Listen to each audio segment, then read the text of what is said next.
SRH captain Pat Cummins Lucknow పరువు తీశాడు. Lucknow playoffs నుంచి నిష్క్రమించడంతో సహచరుడు మిషెల్ మార్ష్ భారీ కటౌట్ ఎత్తుకొని కమిన్స్ తన టీం బస్సు ఎక్కాడు. నీకు నాకు ప్లేఆఫ్స్ ఛాన్స్ లేదు, మనకిక్కడేం పని, ఆస్ట్రేలియా వెళ్ళిపోదాం పదా అన్నట్టు ఉంది ఆ వీడియో చూస్తే. కమిన్స్ చేసిన పనికి బస్లోని మిగిలిన ఆటగాళ్లంతా పడి నవ్వారు. ఈ వీడియో సోషల్ మీడియాలో వైరల్ కావడంతో ఫ్యాన్స్ ఫన్నీగా స్పందిస్తున్నారు. మీ ఇద్దరి పని అయిపోయింది, ఇంటికే చెక్కేస్తున్నారా అంటూ కొందరు సెటారికల్ కామెంట్స్ చేస్తున్నారు. మరికొందరు లక్నో ఓనర్ సంజీవ్ గోయంకాను లాగుతున్నారు. గోయంకా పరువు తీసిన కమెంట్స్ అంటూ పోస్టులు పెడుతున్నారు. కేఎల్ రాహుల్ లాంటి స్టార్ ప్లేయర్ని వదులుకున్నందుకు నీకు ఇలానే కావాలి అంటూ విమర్శిస్తున్నారు. కేఎల్ స్థానంలో లక్నో పంత్ని 27 కోట్లకు తీసుకుంది. కానీ పంత్ అంచనాలను అందుకోకపోగా జట్టుకు భారంగా మారాడు. ఒక్క ఇన్నింగ్స్ మినహా పంత్ ఈ సీజన్లో ఘోరంగా విఫలమయ్యాడు.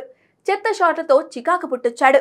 పంత్ బ్యాటింగ్ చేస్తున్న సమయంలో కెమెరాలన్నీ సంజీవ్ గోయంకాని చూపించాయి. పంత్ అవుట్ అయిన ప్రతిసారి గోయంకా ఇచ్చిన ఎక్స్ప్రెషన్స్ వైరల్ అయ్యాయి.